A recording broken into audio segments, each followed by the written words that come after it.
अयोध्या की चर्चित सीट मिल्कीपुर में हो गया चुनाव का ऐलान। योगी ने बनाया जीत का अचूक प्लान। समाजवादी पार्टी हो गई परेशान। जी हां, चुनाव आयोग ने 5 फरवरी को मिल्कीपुर विधानसभा सीट के लिए उपचुनाव की तारीखों का ऐलान कर दिया है। नतीजे 8 फरवरी को आएंगे, लेकिन मुख्यमंत्री योगी आदित्यनाथ की अगुवाई में भारतीय जनता पार्टी ने जीत का पूरा मेगा प्लान तैयार कर लिया है। योगी ने अपने मंत्रियों की फौज उतार दी है तो खुद भी डटे हुए हैं। उपचुनाव की तैयारियों के तहत बीजेपी ने मिल्कीपुर में प्रदेश सरकार के 6 मंत्रियों की तैनाती की है। मुख्यमंत्री योगी आदित्यनाथ खुद इस उपचुनाव की तैयारियों पर नजर रख रहे हैं। वो पिछले 15 दिनों में 3 बार अयोध्या का दौरा भी कर चुके हैं। उन्होंने शनिवार को मिल्कीपुर में उपचुनाव की तैयारियों की समीक्षा भी की थी। गौरतलब है, उत्तर प्रदेश में सत्तारूढ़ भारतीय जनता पार्टी मिल्कीपुर सीट को जीतने के लिए काफी गंभीर है। भारतीय जनता पार्टी हर हाल में ये सीट जीतना चाहती है। इसके लिए बीजेपी में योगी आदित्यनाथ कैबिनेट के 5 मंत्रियों को इसकी जिम्मेदारी सौंपी गई है। जिन मंत्रियों को मिल्कीपुर की कमान सौंपी गई है उनमें स्वतंत्र देव सिंह, जेपीएस राठौड़, डॉक्टर दयाशंकर मिश्र उर्फ दयालु, राज्य मंत्री मंकेश्वर शरण सिंह और सतीश शर्मा के नाम शामिल हैं।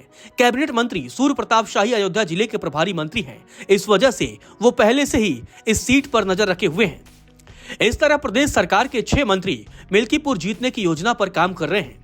सीएम योगी आदित्यनाथ मिल्कीपुर अयोध्या का दौरा भी करते रहते हैं। सीएम योगी पिछले 15 दिनों में 3 बार मिल्कीपुर और अयोध्या का दौरा कर चुके हैं। इस हफ्ते में 2 दिन उनका मिल्कीपुर और अयोध्या का दौरा करने का कार्यक्रम है।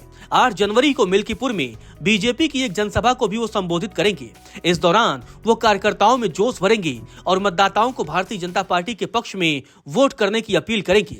साथ ही 11 जनवरी को मुख्यमंत्री योगी आदित्यनाथ अयोध्या में श्री राम जन्मभूमि मंदिर की प्रतिष्ठा द्वादशी उत्सव में भी शामिल होंगे। भारतीय जनता पार्टी मिल्कीपुर जीतने के लिए कितनी गंभीर है, इसे इस बात से समझा जा सकता है कि नवंबर में 9 सीटों पर हुए उपचुनाव में हर सीट पर 3-3 मंत्रियों को उतारा गया था। वहीं मिल्कीपुर के लिए बीजेपी ने 5 मंत्रियों को अलग से उतार दिया है। मुख्यमंत्री योगी आदित्यनाथ स्वयं इस सीट की समीक्षा कर रहे हैं।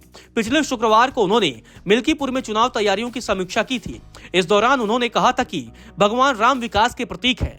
भारतीय जनता पार्टी इसी तर्ज पर सबका साथ सबका विकास के पथ पर चलते हुए सबका विश्वास प्राप्त कर रही है। उन्होंने कहा था कि चुनाव में अधिक मत हासिल करने के लिए मंडल, शक्ति केंद्र और बूथ इकाइयों में मुकाबला होना चाहिए। सबसे अधिक प्राप्त करने वाले मंडल, शक्ति केंद्र और बूथ इकाइयों को सम्मानित किया जाएगा। इस बैठक में वो मंत्री भी शामिल हुए जिन्हें जीत की जिम्मेदारी दी गई है। इन मंत्रियों को जीत का मंत्र देते हुए सीएम योगी ने कहा कि बूथवार टोली बनाकर जनता से सीधा संवाद और जनसंपर्क करने और लोगों को सरकार की नीतियां बताने की जरूरत है।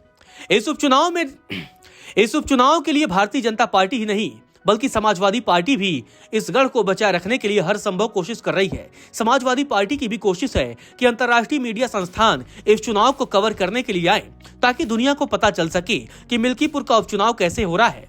दरअसल नवंबर में हुए उपचुनाव में समाजवादी पार्टी ने भारतीय जनता पार्टी पर चुनाव में पुलिस और प्रशासन की मदद से धांधली का आरोप लगाया था। इसी को देखते हुए समाजवादी पार्टी चाहती है कि अंतर्राष्ट्रीय मीडिया संस्थान अधिक से अधिक संख्या में इस चुनाव का कवरेज करे। मिल्कीपुर जीतने के लिए समाजवादी पार्टी अपना जनसंपर्क अभियान भी तेज कर दिया है। समाजवादी पार्टी ने बूथ स्तर पर संपर्क का दायरा बढ़ाने के लिए टीमों की तैनाती की है। सीएम योगी आदित्यनाथ के अयोध्या और मिल्कीपुर दौरों को देखते हुए समाजवादी पार्टी के सांसद अवधेश प्रसाद ने कहा कि सीएम योगी जितनी बार भी चाहें मिल्कीपुर का दौरा कर लें, लेकिन जीत समाजवादी पार्टी की ही होगी।